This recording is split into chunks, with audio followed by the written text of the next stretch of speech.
I'm going to go ahead and show you how to make your fishing rod in your map.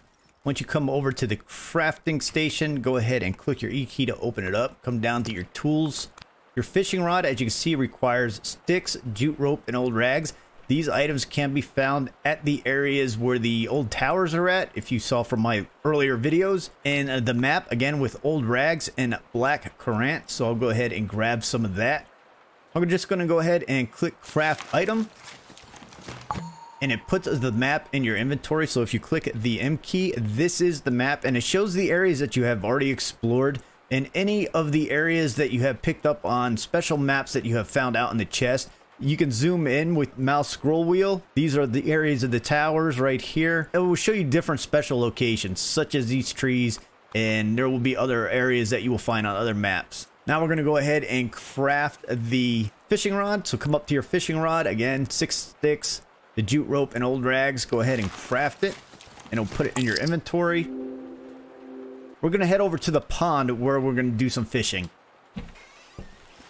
If you open your map, the pond that we're going to fish at is right here. So we're going to head in this direction, the northeast direction.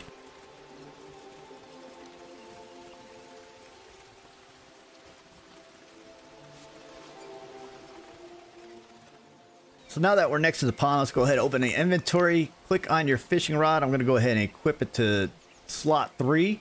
Bring out the fishing rod. Now, as you can see, you have the little indicator right there. And just watch this pond for anywhere where a fish jumps. As soon as the fish jumps, throw your line in that area. Right there.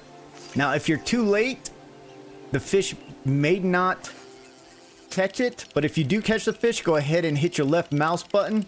And your rod needs to be opposite of the direction the fish is going, but also follow the fish with your rod. So if you see that little white indicator, those 2 lines, you want to keep it below the top line, but above the bottom line. You want the tension to be within those 2 areas. So you're constantly holding your left mouse button down, as well as moving your rod in the opposite directions as the fish is swimming, but also to keep the tension right, you are following the fish with your rod. So let's go ahead and try this again. A quick tip, if you do miss the fish on your throw and you see another one and you don't catch it and you see another one jumping, just bring your line in and try again, because you're not going to catch that fish that you were initially trying to go for.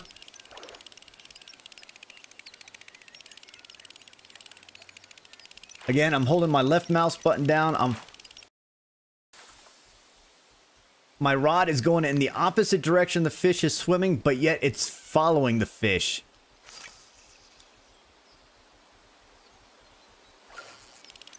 Left mouse button, pulling the rod away from the fish, but as it swims, I'm bringing the rod towards the fish as well, following the fish with the rod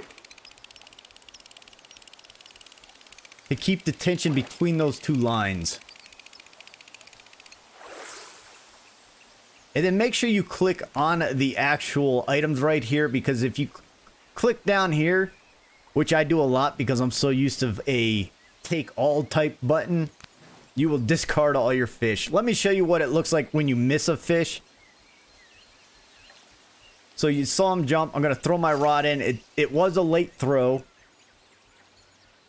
So as you can see, I didn't catch the fish right away. The rod is just, the line is just sitting there. And I should, if you see another jump like that, just go ahead and hit your right mouse button and bring your line in, because that means you're not going to catch the fish. And just wait for the next one to jump. Just like that. Let's see if I catch it.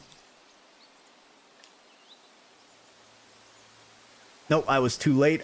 Usually if you don't catch them within the first few seconds, you know you missed it. So just hit your right mouse button, bring the line in, and try again. Left mouse button, pulling my rod away, but yet following the fish.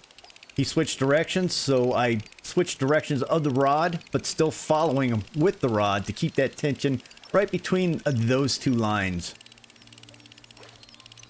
This takes a little bit of trying to get used to. At first, I had no idea how to catch the fish. But with a little bit of practice, you'll be able to catch almost every single one of them. So if you have any questions or comments about this video, go ahead and leave them below and I will get back to you as soon as possible. And you guys have a great time out here among the trees trying to catch fish. I am Magic Flying Potato and I am out.